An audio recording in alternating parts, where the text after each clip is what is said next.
Yeah. Oh well. Um, any last things you want to chat about before I go, Carmine?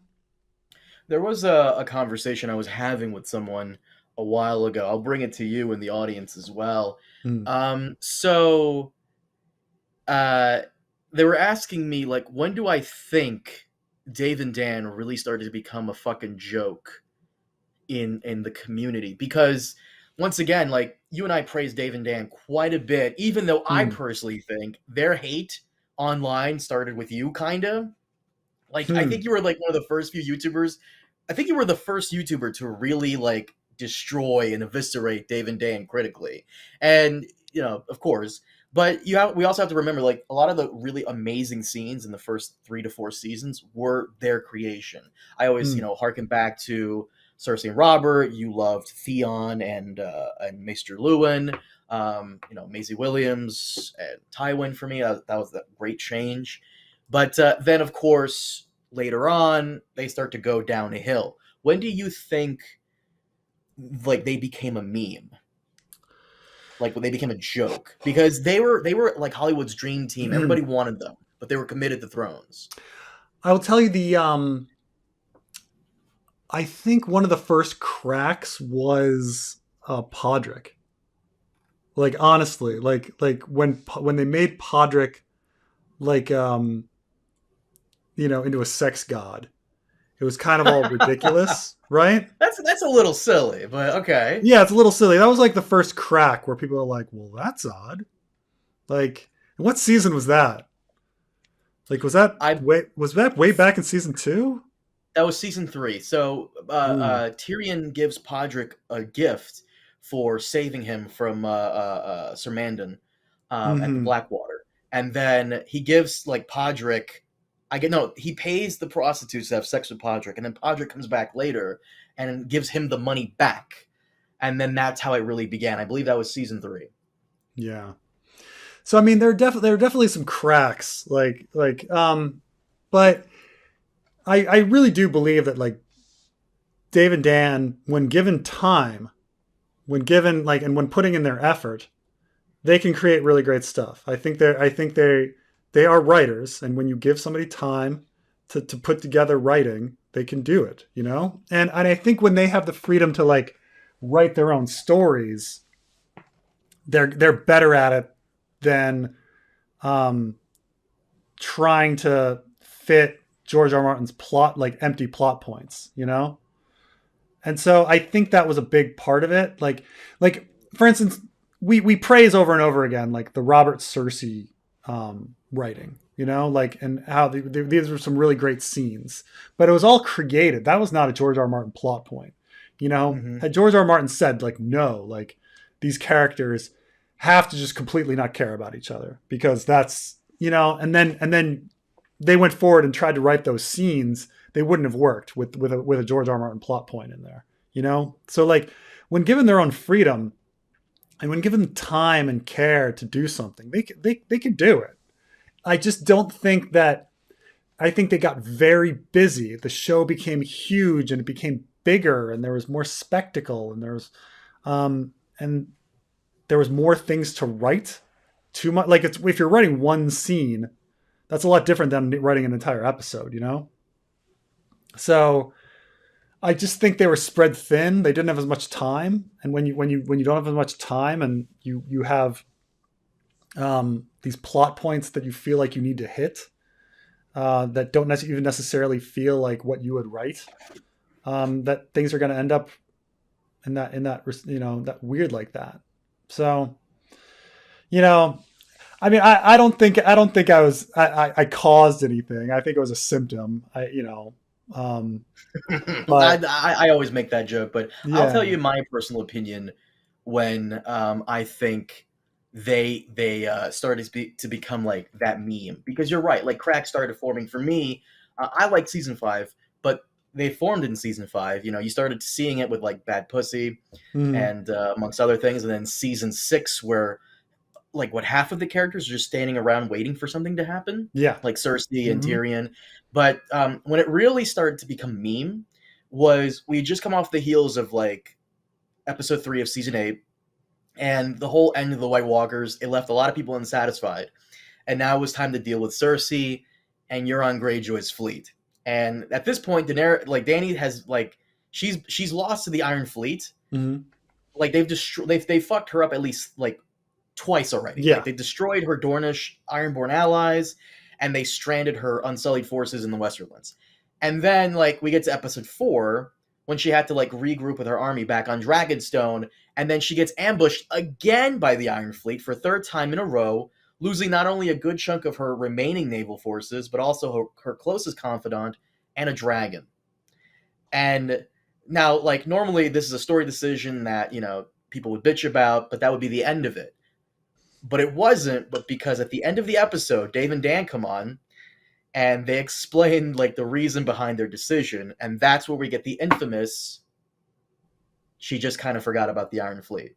Yeah. Which is a huge insult to not only the character, but the audience's intelligence in a sense, because Dany has scouted out our forces before, like enemy forces before, back in season 3. She knows how to scout, but she didn't do it here. A lot of people call it lazy. A lot of people call it like just dumb. But no, I think this was the moment where Dave and Dan, Dave specifically, became like a meme and kind of a joke. There's a lot of these discussions on like what went wrong, and I just really do think that like if you don't give a writer time, so you keep using this word writer.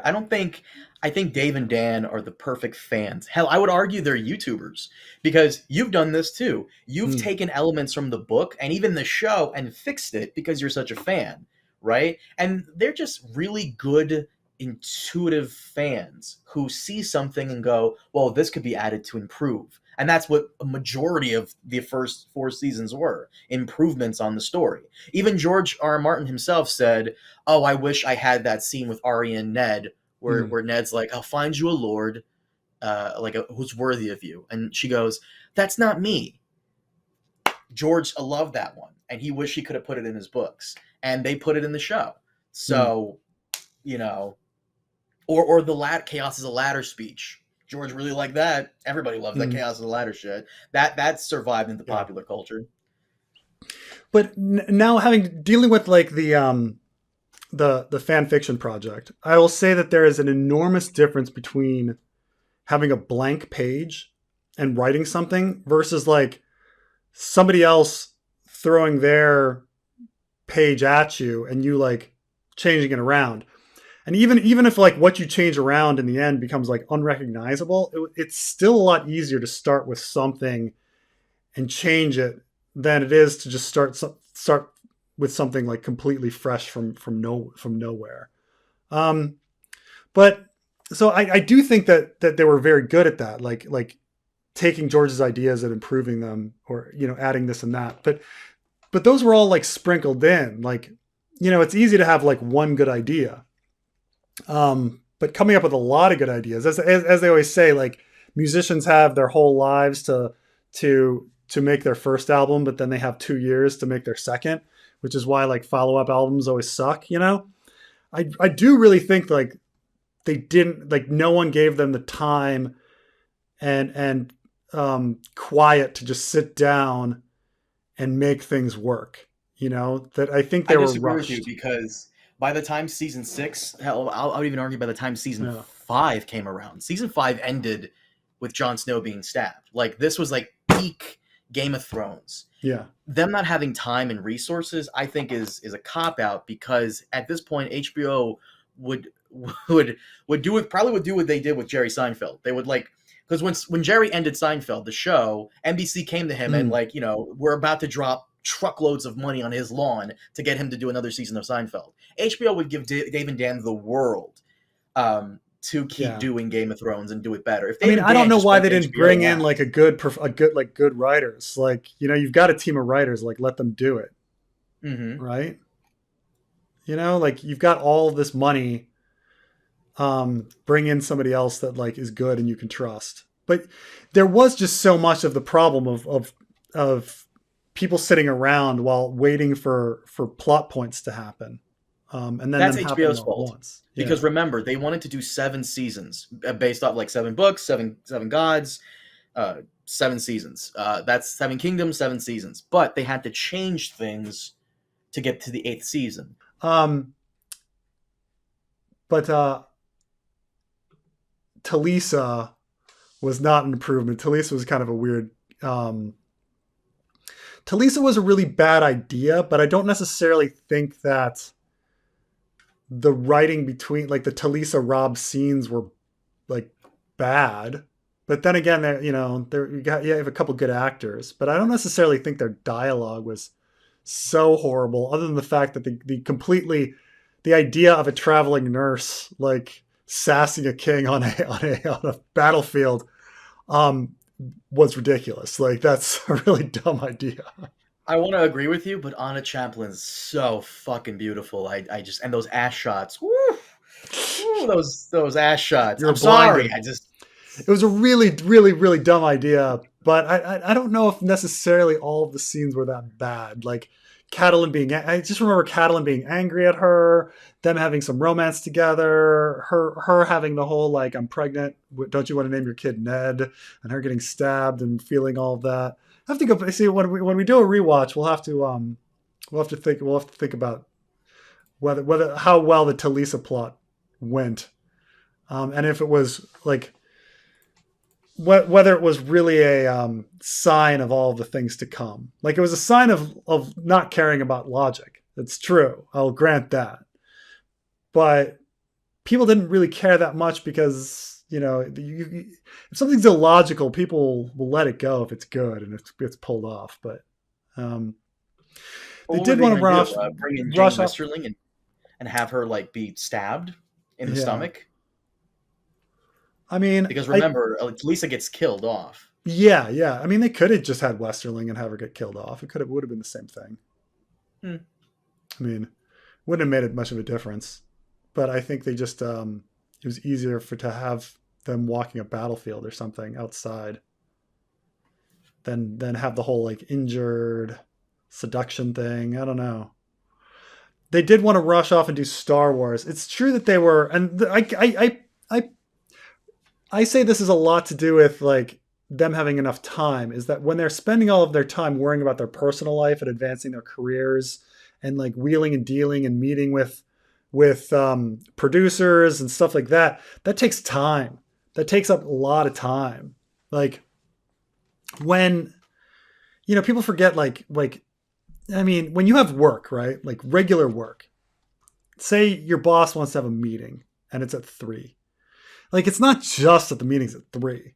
Like, you get that email, and then you have to process like what the meeting's about. You got to research what people are going to talk about at the meeting. You got to find out who's going, and then like leading up to the meeting, you've got to be ready. And you're like, okay, you're not really getting any work done 30 minutes until the meeting because you're constantly like, fuck, the meeting's coming. And then you have the meeting. Then afterwards, you need to take a break because you've been in a meeting for an hour, and you have to like deal with the fallout of the meeting and the write-ups and stuff like that.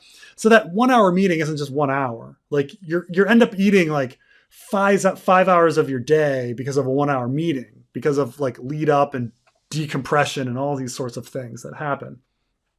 So it's the same thing. Like Dan and Dave, we've got a meeting with Disney tomorrow. Like, fuck. Like, do you think they're getting anything done writing wise the entire day if they have a meeting with Disney that afternoon? Like, no. That's why they have assistants.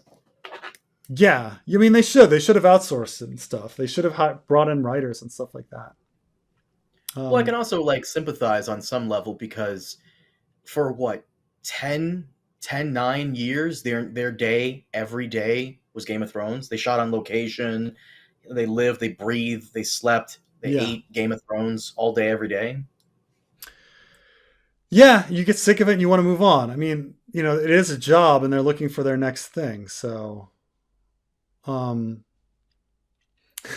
forgetting how they cast a literal porn star in season 1. But the literal porn star, like, did anyone have a problem with Shay? Oh, that's right. She was a porn star, and so was the Indian woman, season 2, who sat on Braun's lap. Yeah, she is too. Yeah, you're gonna say her name? You know her name by heart? Even I don't know. No, but for my recent video, because they filmed two versions of it, or at least they added clothing electronically. Like I was trying to find a scene. What? No, they didn't. Yeah, What do you like mean? look up the Braun. Um, No, you're lying. That's Blackwater impossible. uh, Hound scene. And you'll see like Looking it up one right where now. she's dressed in almost like an Indian sari. What? No, I don't believe I you. swear, I swear, I swear. No, let me see this. This one's from 2012. It can't be. No, it's not a. What? Chat. You guys got to help us out here. Find this. Find this right now. I want to know. I want to see this. Send this to me on Twitter. Someone tweet it out to me. I can't find it on YouTube. It's not here. Here we go. I got it. I found it. No, are you serious? Yeah. Hold on, I'm So I plugging don't know in. if I'm they like plugging if in. that's like digitally added or Hold on. like, and I've never seen it like animated or I'm getting my external hard drive right now where I have all the episodes. I gotta see this. I don't. No, It's she's obviously, if you like watch the episode, she's going to be naked in it. Like, but I'm just saying that like perhaps in a certain zone or something, she's. yeah, but why add clothes? Are they putting this on Fox? Like, what are they? What the fuck? What's the purpose? I don't know. I don't know like the different environments that they have Game of Thrones in or what. But yeah, but like this looks like someone took a screenshot and right, because even if someone were gonna digitally add clothes, they wouldn't do it with the subtitles on. So it looks like someone took a screenshot of this scene. Um, Let me see this. Where's my Game of There it is. This is season 2, episode 9. Wait a minute. I'm wrong. I'm wrong. Are you there? Did I yeah, fuck this yeah, I'm up? here. I'm wrong. She has clothes on in my. Oh, I was wrong. They did In your not digitally version? add this thing. In my version, yeah, and I downloaded this eons ago. Wait, no. He takes her clothes off. There are those brown nipples. Delicious. But no, he takes her clothes off. Oh, is Uh, that it? I thought she was that's just it. naked the whole Yes. time. No, I thought so too, but it's one of those things. It's one of those things where we think Vader said, "Luke, I am your father," but that's not what he said. So I we're see. I see. misremembering it. So it starts out she has clothes and then they take them off. Okay. All Braun right. All right. specifically takes her clothes off. Yes.